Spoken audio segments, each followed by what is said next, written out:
How would you react if your leadership team or someone similar ousted you from your company, a la Steve Jobs 1985? Steve, start us off.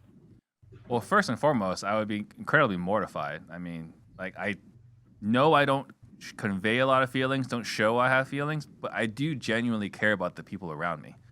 And if they decide that I am not fit to run the company, and one of the things I hang my hat on is my leadership skills, I would be just absolutely devastated if that occurred.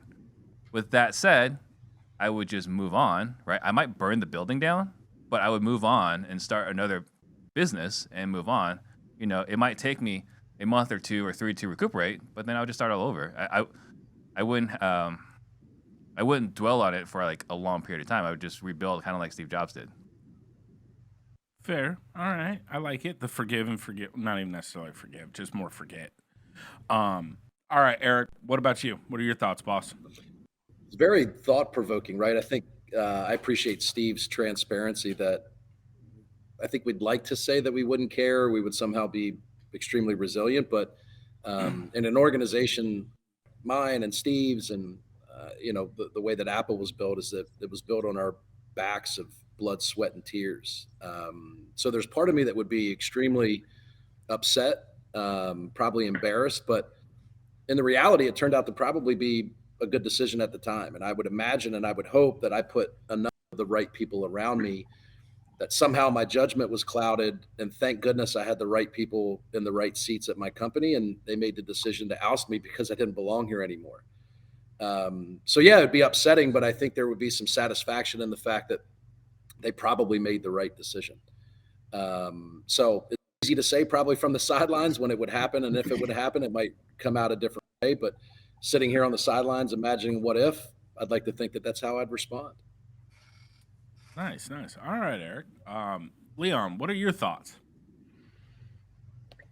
I agree with the two of them when it comes to being ousted. Obviously, if it's your baby and you built it from the beginning, that it would be a struggle to have your team, kick you out of the business, your baby that you built.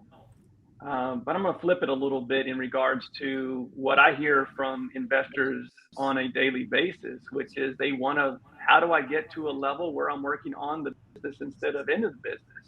And I would argue that, Steve and others that have been ousted as CEOs once they have big corporate takeovers or what have you, that they probably stayed in that role too long. Right? Everyone wants to scale, and scale means something different to everyone. But everyone that's listening to this, that's wanting to scale the business, you should have an exit plan. That doesn't mean that you leave business necessarily, but that means that you scale into something else. Eric's a great example of this. I have watched him empower his team so he can work on giving back and doing the things that he loves to do. Those are the type of things that you should be working on. And one could argue that Steve stayed too long in his business and probably deserved, and to Eric's point, at the time, it was the right move. Very insightful there. I like that. Okay. All right. CJ, what you got for us on this one, boss? Yeah, I'm gonna actually piggyback along the thoughts of Leon, because I think you're devastated. I mean, when you become an entrepreneur and you start to build something, I mean, this is like your thing. I mean, you do it starting from the bottom with nothing in hand other than yourself and your mind.